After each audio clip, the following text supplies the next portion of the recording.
Hello friends, good morning everyone. Let's begin the analysis of CA Foundation Accounts paper.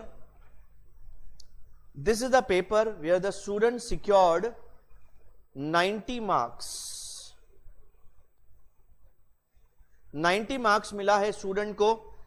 नवंबर 2019 का paper है.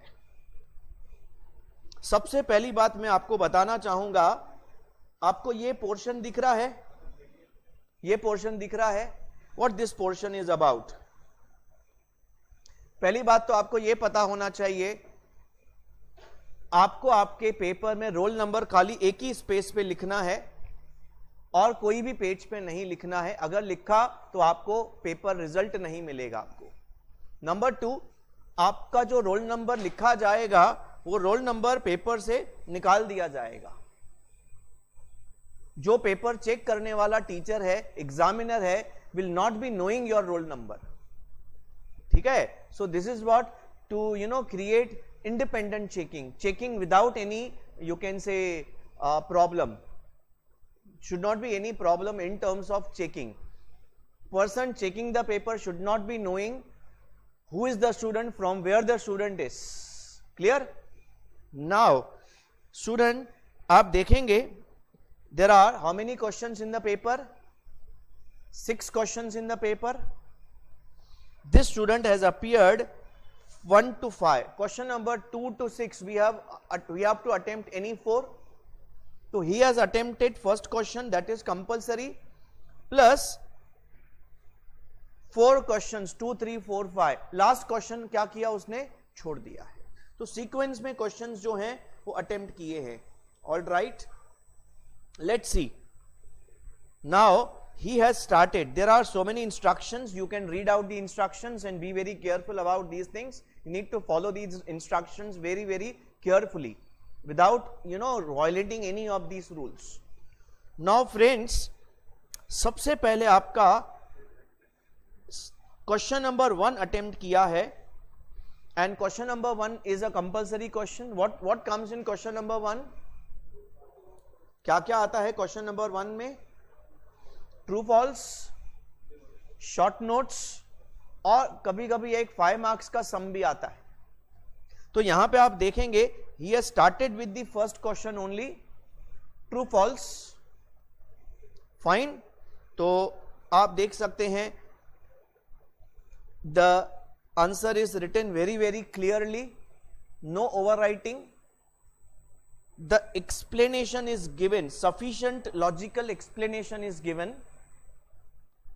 And whenever you write theory, very important to be careful about some keywords of that explanation. Especially तो law में आप ये बहुत important होता है. यहाँ पे भी whenever you say for example there is an expense, you have to decide whether capital expenditure or revenue expenditure. You said it's a capital expenditure, तो आपको justify करना है. तो उसमें ना एक कीवर्ड होगा, कीवर्ड होगा, जैसे कीवर्ड होता है improvement. Keywords are very important to write, and not only you should write the keywords, you should highlight the keywords. You should also highlight the keywords. आपको कीवर्ड्स को हाईलाइट भी करना चाहिए बच्चों. अब देखो यहां पे इसने पहले लिखा है फॉल्स है, फिर उसको रीजन को एक्सप्लेन किया है डिटेल में. ओके, एक to false and then reason, and reason is elaborated in detail. अच्छे से elaborate किया है, एक लाइन में खत्म नहीं कर दिया. and be very careful does not mean कि elaborate करने के टाइम आप कुछ भी irrelevant लिखो. relevant information ही लिखनी पड़ेगी. ठीक है ना, connected relevant information ही लिखनी है. quality आंसर होना चाहिए. 2, 3, 4 लाइन में इसने कंप्लीट किया है. और आप अगर ध्यान से देखेंगे इसको, इस पे ये इसका आंसर रॉन्ग है. इस पे इसको 0 मार्क्स अलॉट किए गए हैं, इसको 2 मार्क्स अलॉट किए गए हैं. ये वाला जो आंसर है एग्जामिनर को अच्छा नहीं लगा, तो इसको 2 में से कितना दिया है, 0.5. आप ऐसा कई बार है ना, टेस्ट के टाइम बच्चे झगड़ा करने आते, सर हमने तो इतना लिखा, मैंने तो 4-4 लाइन लिखा था, मेरे को आधा मार्क ही दिया, 1 मार्क ही दिया। आपके सामने है, आपने क्या लिखा वो इंपॉर्टेंट है, खाली 4 लाइन लिखना इंपॉर्टेंट नहीं है। The important thing is the real quality of the answer, the keywords. If your justification is not good enough, strong enough, और your justification is not right, you won't get marks for the same. खाली false है, वो right है, तो उतने marks आपको मिलेंगे 0.5। Reason proper नहीं तो 1.5 तो डिलीट हो जाएंगे आपके। अंडरस्टूड? ओके, आप देख सकते हैं इसको 2 मार्क्स मिले हैं, true and with the proper reason. Ultimately he secured 8.5 marks out of 10 marks in true false. One more thing you need to understand, as per rules of institute, if there is one question in option and you attempted all the questions including optional question, आपने questions 5 लिखे, आपको time बच गया, एक question आपका थोड़ा 19-20 था, आपने बोला चलो ऑप्शन भी अटेम्प्ट करते हैं, प्रैक्टिकली होगा नहीं ऐसा आपको पता है, टाइम तो मिलता नहीं है, स्टिल आपको रूल बता देता हूं, आपको पता होना चाहिए as per rules of the institute, sequence में जो पहले क्वेश्चंस आपने अटेम्प्ट किए वो चेक किए जाएंगे, और जो लास्ट में ऑप्शनल क्वेश्चन अटेम्प्ट किया वो आपका चेक ही नहीं होगा। आप 12th के जैसा मत सोचना कि जब सब क्वेश्चंस वो लोग चेक करेंगे और जो ज्यादा मार्क्स वाले हैं वो कंसीडर करेंगे, ऐसा नहीं होता है। इंस्टीट्यूट क्या करेगा, जो लास्ट में एक्स्ट्रा क्वेश्चन आप अटेम्प्ट किया, लास्ट में जो अटेम्प्ट किया एक्स्ट्रा, वो चेक ही नहीं करेगा। क्लियर? तो this rule must be known to you. Fine, now proceeding further, now B part of question number 1, distinguish between provision and contingent liability.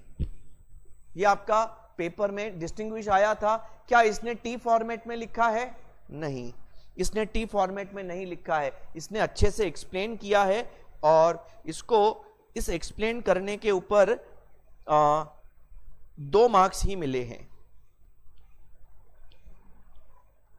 कि एक ही मिला है, केवल 1 मार्क मिला है out of 4। Why? Because he has not written enough points of provision and contingent liability।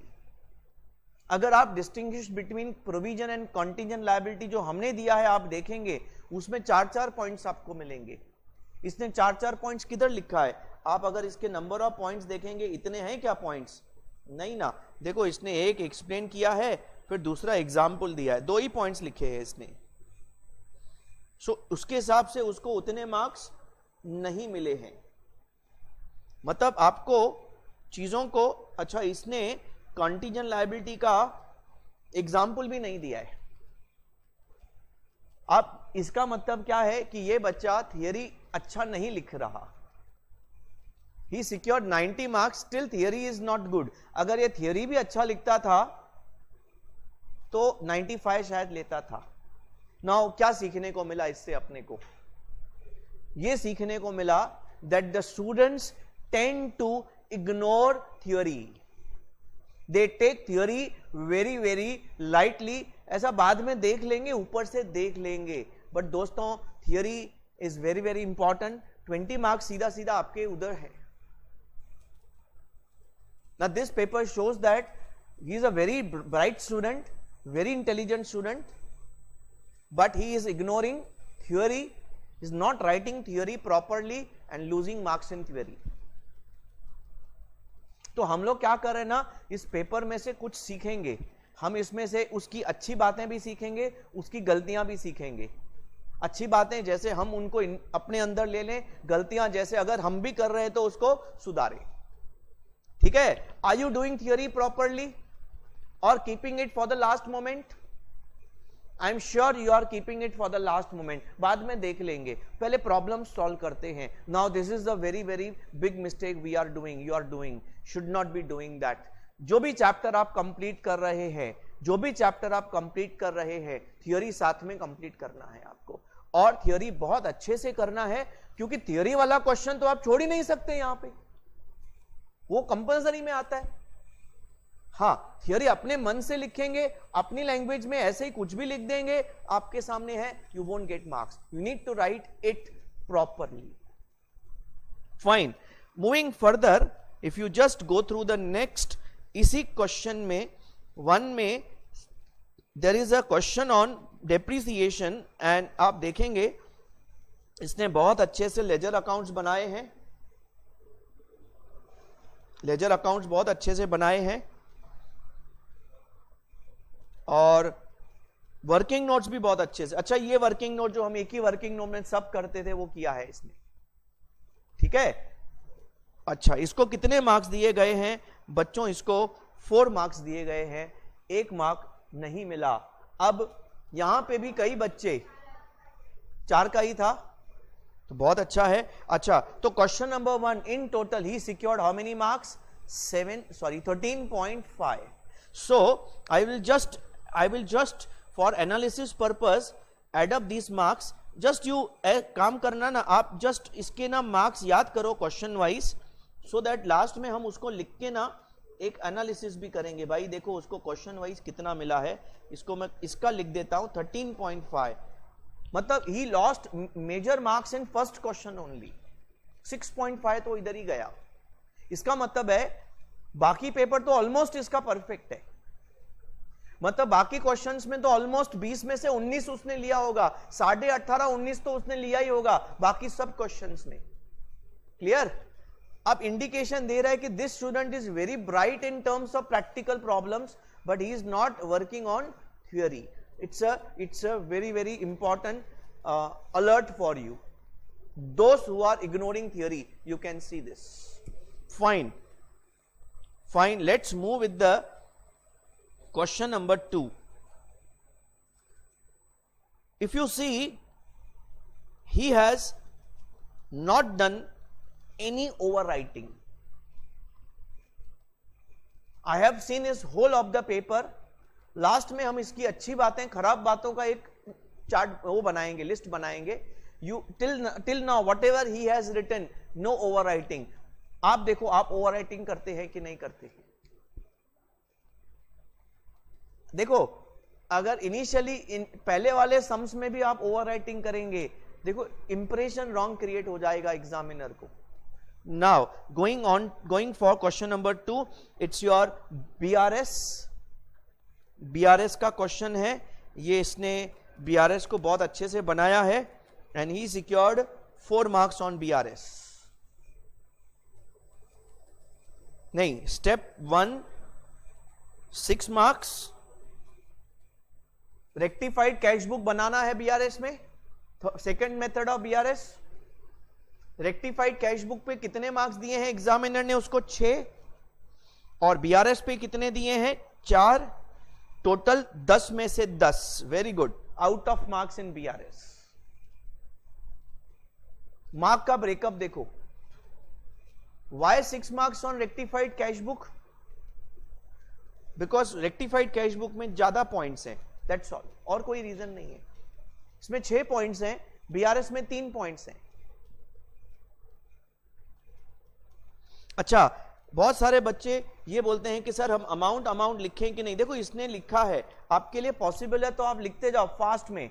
EMT लिखेंगे कोई tension नहीं है, तो भी फुल मार्क्स मिलेंगे। ओके, अच्छा उसने क्या ऐसा ऊपर से भी डंडी मारा है, लेफ्ट से भी डंडी मारा है, ऐसा कुछ किया है क्या? एकदम डायग्राम एकदम अच्छा दिख, ऐसा नहीं है। उसने अच्छे से प्रेजेंट किया है उसको, उसकी हैंडराइटिंग भी मीडियम है, still he is getting out of marks. तो इससे हमें क्या पता चलता है? इंस्टीट्यूट का हमारे से एक्सपेक्टेशंस क्या है। क्या हमको डेकोरेट करना है? डेकोरेट नहीं करना है, बट सिस्टमैटिक प्रेजेंटेशन होना चाहिए, ठीक है ना? फाइन। अच्छा, उसके बाद हमारा क्वेश्चन बी, ये उसका रेक्टिफिकेशन है। उसमें 2 पार्ट्स हैं, rectification without suspense account, and उसके बाद है रेक्टिफिकेशन विथ सस्पेंस अकाउंट। अब बच्चों यहां पे विदाउट सस्पेंस अकाउंट में कुछ बिना एंट्री के रेक्टिफिकेशन होता है, कुछ विथ एंट्री होता है। जो बिना एंट्री के रेक्टिफिकेशन है, इसने देखो जर्नल में नहीं लिखा, अलग से लिखा है। और एंट्री वाले रेक्टिफिकेशन अंदर जर्नल में लिखे हैं। आप अगर ध्यान से ऑब्जर्व करेंगे, हर रेक्टिफिकेशन एंट्री पे उसको मार्क्स अलग अलग से अलॉट किए जा रहे हैं। जितने राइट हैं उतने मार्क्स उसको दिए जा रहे हैं। भाई आधा आधा आधा आधा आधा करके उसको सब मार्क्स दिए जा रहे हैं। इस पे देखो 1 दिया, इस पे 1 दिया, इस पे 1 दिया। और आप ध्यान से देखेंगे इसने कैसे एक्सप्लेन किया है रेक्टिफिकेशन एंट्री को। उसने एक्सप्लेन किया है पहले 2-3 लाइन में, फिर बताया है कि रेक्टिफिकेशन क्या होगा, बिना एंट्री के ये रेक्टिफिकेशन होगा। Clear? Okay, he has been very much. अच्छा, कुछ बच्चे बोलते हैं कि सर टोटल्स करना है क्या? देखो इसने टोटल किया नहीं है, he has not done it. ये इसने दूसरा मेथड से भी सॉल्व किया है। हर रेक्टिफिकेशन पे अलग अलग मार्क्स अलॉट किए गए हैं, इंस्टीट्यूट डिसाइड करता है। अच्छा, ये इसका रॉन्ग है, देखो ये इसका रॉन्ग है, 4th रेक्टिफिकेशन इसका रॉन्ग है, 0 मार्क्स। फाइन। अब आप अगर ध्यान से देखेंगे, इसको 9.5 मार्क्स मिले हैं। एक आधे मार्क का रॉन्ग है उसका, एक एंट्री, तो 9.5 और 10 19.5। क्वेश्चन नंबर 2 19.5 मार्क्स, 1 मिस्टेक, आधा मार्क कट गया अपना। क्लियर? अच्छा, आगे बढ़ते हैं इसके पेपर में। Question number 3 is your consignment. Consignment इसने पूरा अच्छे से लिखा है। उसको स्टेप वाइज मार्क्स दिए गए हैं, please know talking. Step wise marks दिए गए हैं। पहला स्टेप पे 5 मार्क्स दिए हैं। कंसाइनमेंट का क्वेश्चन आई थिंक 10 मार्क का होगा। आपके पास अगर क्वेश्चन पेपर है तो बहुत अच्छा। अच्छा, 10 मार्क का क्वेश्चन होगा।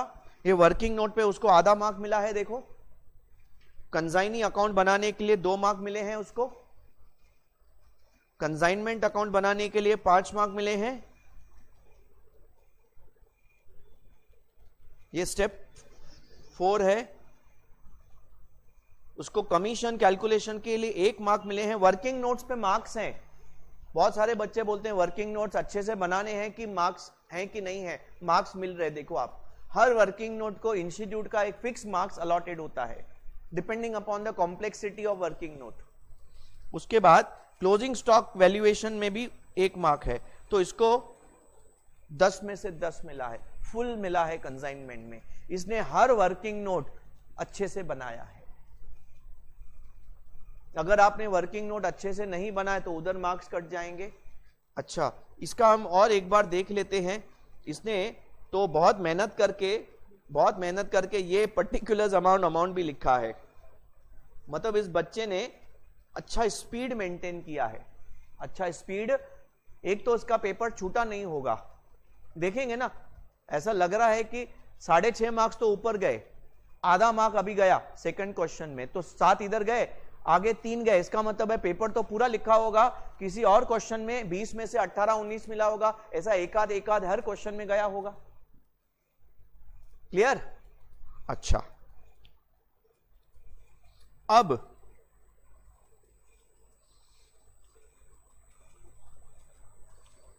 ये बच्चे की ना एक मैं स्पेशलिटी आपको लास्ट में बताऊंगा। इसमें एक क्या खास बात थी जो मुझे लगता था कि आउट परफॉर्म करेगा। हाँ, ये आपका सेल और रिटर्न का क्वेश्चन है। इस पे इन्होंने 5 मार्क्स अलॉट किए हैं। इन्होंने फर्स्ट सेल और रिटर्न अकाउंट पूछा है और कस्टमर डेटर अकाउंट पूछा है। अब आपको पता तो है ना, ये सब देख के समझ रहा है ना क्या क्या होता है ये।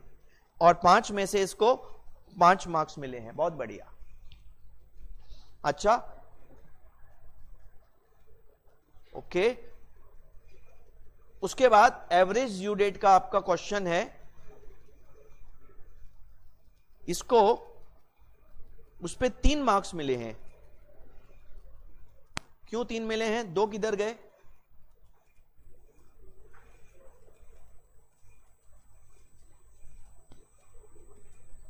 आई डोंट नो इसके 2 मार्क्स कहां गए। मैं आपको बता सकता हूं, प्रोबेबली देखो एक चीज आप देखेंगे, ये पेपर में कोई भी राइट रॉन्ग का टिकिंग ही नहीं है। देखा क्या आपने? Why like this?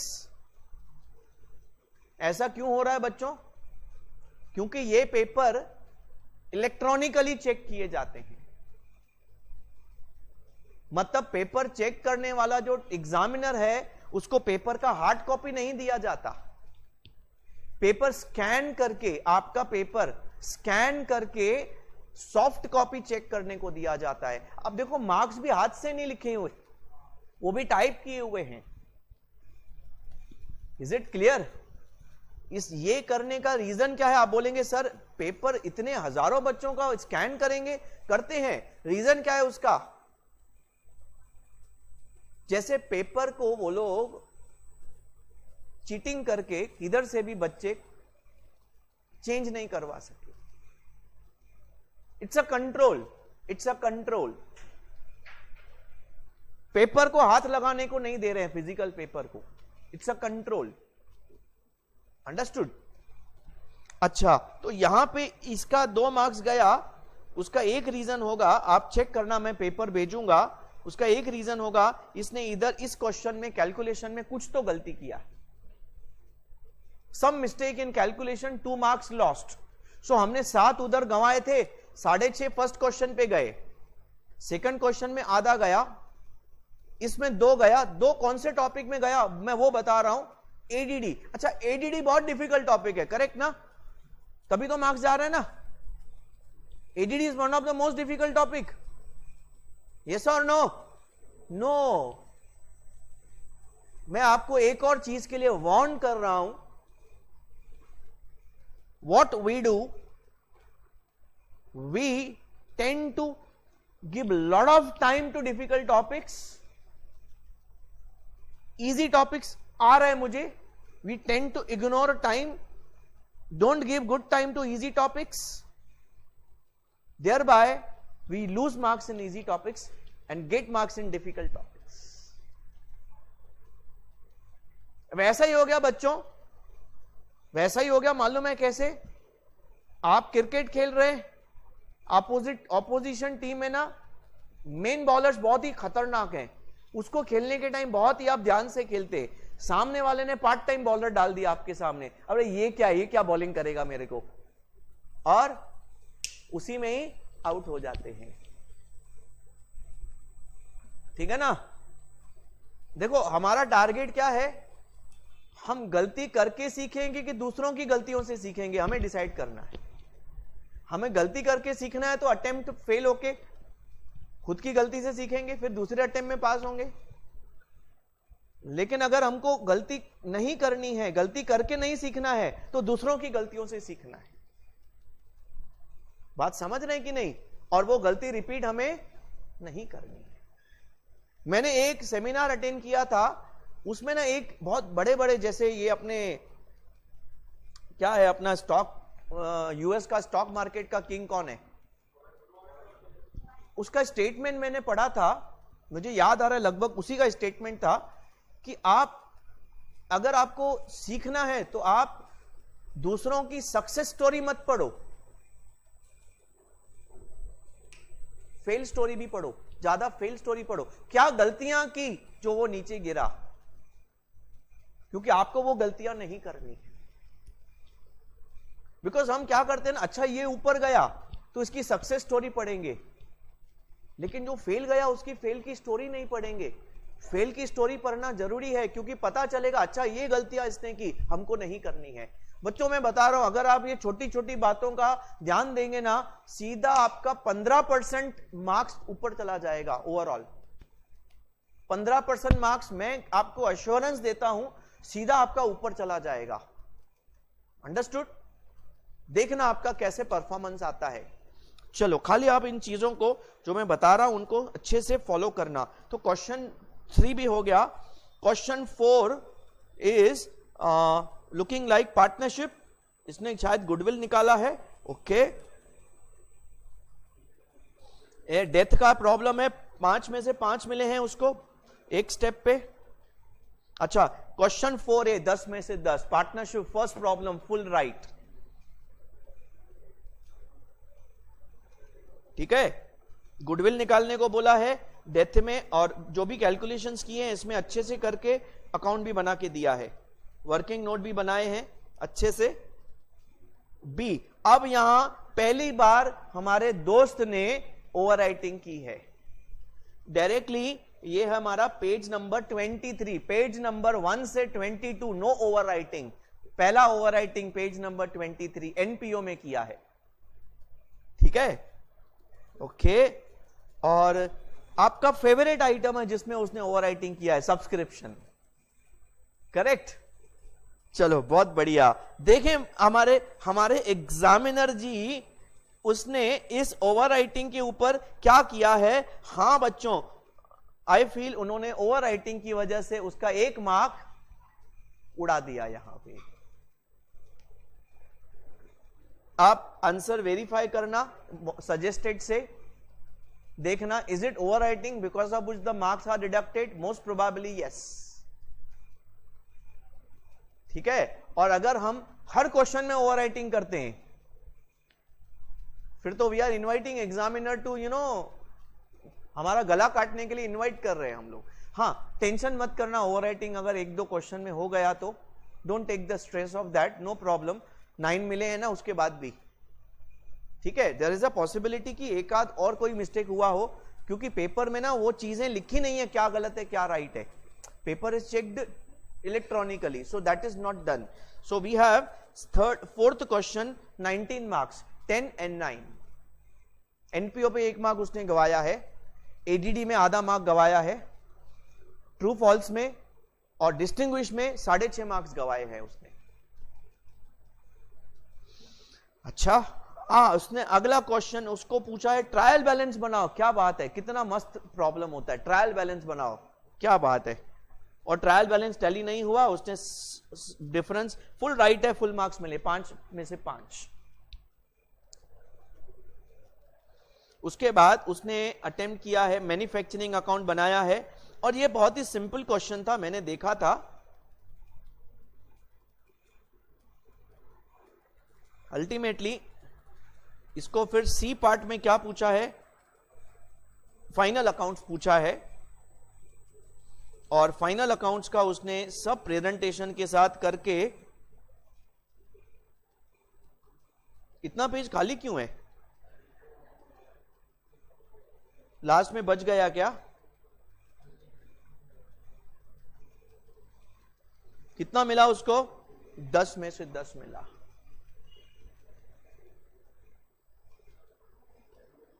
तो अल्टीमेटली ये क्वेश्चन पे कितना मिला उसको?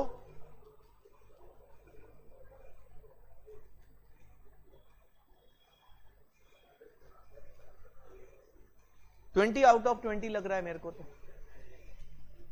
तो अल्टीमेटली हिज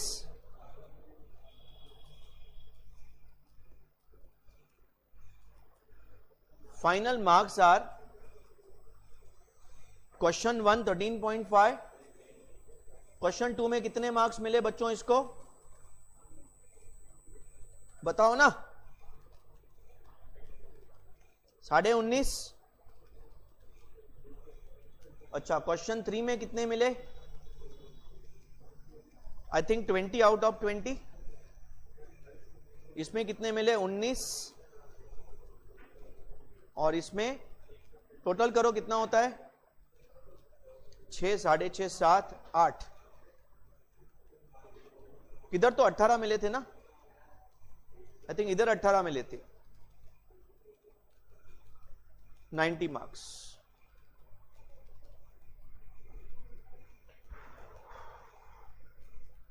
अच्छा, इनके पेपर का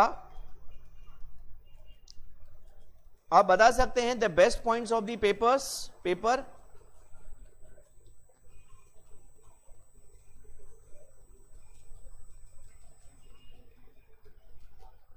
Number 1, paper is yes, neat and clean, no overwriting, almost no overwriting. Number 3, started with question 1, but it may not be done by you. You may start with some other question which you feel is most comfortable for you, easiest for you to do it. Yes or no? तो ऐसा कुछ जरूरी नहीं कि question 1 से start करो, आप question जो इजी है उससे स्टार्ट कर सकते हो. But he started with question 1 which was not a good thing for this particular paper because he lost most of the marks in question 1 only. अच्छा, चौथी बात इसकी आपने ऑब्जर्व की होगी, यस, कंप्लीटेड क्या, full paper. Getting it? He is thorough with all concepts. कैसे मालूम पड़ा? अगर आप अटकते हैं ना तो ओवर राइटिंग होता है, अटकते हैं तो टाइम वेस्ट होता है, अटकते हैं तो पेपर पूरा नहीं होता है. अटकते हैं तो ये 3 चीजें आपने ऑब्जर्व की होंगी. अटकते हैं तो कटाकुटी सामने पता चलता है, you are stuck at some place. The main thing that you need to be careful about, many of the students don't read questions carefully. They read questions very fast and miss out something. Many students by mistake take wrong amounts from questions. In 1 or 2 questions post into the paper wrong amounts.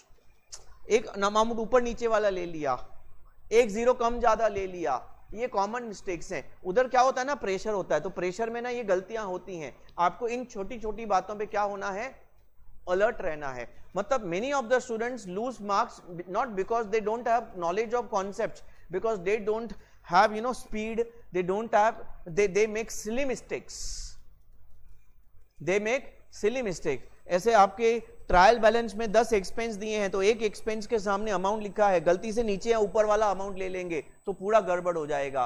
वो question की NP गलत हो जाएगा, GP गलत हो जाएगा, balance sheet tally नहीं होगा. एक गलती 6 मार्क्स गवा देगी, 5 मार्क्स गवा देगी, बिकॉज ये गलतियां कैस्केडिंग इफेक्ट्स क्रिएट करती हैं. कैस्केडिंग इफेक्ट्स मतलब 1 mistake resulting into second mistake, resulting into third mistake. बात समझा कि नहीं? तो एग्जामिनर ना वो 4 मिस्टेक्स हो गई एक की वजह से, तो उसके हिसाब से मार्क्स काट देगा आपका. एक्चुअली आपका पेपर चेकिंग पैटर्न अगर आपने ऑब्जर्व किया होगा, पेपर चेकिंग में एक इंपॉर्टेंट बात आपने क्या ऑब्जर्व की, no marks deducted for mistakes but marks are given for whatever is right in the paper. I hope you understand. क्योंकि बच्चे मेरे को बहुत पूछते हैं, सर एक गलती पे कितना मार्क्स काटेंगे, सर 2 गलती पे कितना मार्क्स काटेंगे. इंस्टीट्यूट ऐसा करता ही नहीं है. इंस्टीट्यूट क्या बोलता है, स्टेप 1 राइट है 2 मार्क्स ले लो, स्टेप 2 राइट है 3 मार्क्स ले लो, स्टेप 3 राइट है आधा मार्क ले लो. जितने राइट हैं उतने मार्क्स मिल रहे हैं. अच्छा, कई बार ऐसा सोच है, बहुत सारे बच्चों का ऐसा सोच है, अगर मेरा फाइनल आंसर रॉन्ग है तो पूरा आंसर रॉन्ग, 0 मार्क्स मिलेंगे. अगर मेरा फाइनल आंसर रॉन्ग है तो मुझे 0 मार्क्स मिलेंगे. हमारे टाइम पे और कई साल पहले ये बात बहुत ज्यादा मार्केट में सर्कुलेट होती थी, अरे तेरा फाइनल आंसर रॉन्ग है ना, अब मार्क्स नहीं मिलेंगे. Is it that way? No. तो if there is a difficult question and you have no option but to attempt it, जितना आप सही करके आएंगे उतने मार्क्स आपको मिलेंगे. कितना भी डिफिकल्ट क्वेश्चन हो, क्या ऐसा होगा कि आपको बिल्कुल भी नहीं आ रहा है? कोई 1 या 2 पॉइंट पे अटकेंगे ना, सी बाकी तो आप मार्क्स ले लेंगे ना. यस और no? He did not attempt last question. और मैंने देखा अभी अभी क्वेश्चन पेपर, लास्ट क्वेश्चन में ना थियरी था. Getting it? And he is not good in theory, is not interested in theory, is not attempting theory. देखो आप, इसने 6th क्वेश्चन को साइड मार दिया क्योंकि उसमें थियरी था. लेकिन if you are strong in theory you should be going reverse. If you are strong in practical, go this way. If you are strong in theory, then go accordingly. ठीक है ना? चलो बच्चों, तो ये हमारा ये हमारे one of the best student का secured the merit in India, उसका पेपर आपके सामने है। Who secured how many marks? 90 marks. Hope so आप भी ये चीजों को फॉलो करेंगे और इमीडिएटली कल के पेपर में आपको उसका इफेक्ट दिखना चाहिए, कल के प्रीलिम में इसका इफेक्ट दिखना चाहिए। चलो, तो यहां पे हमारा ये पेपर डिस्कशन खत्म करते हैं।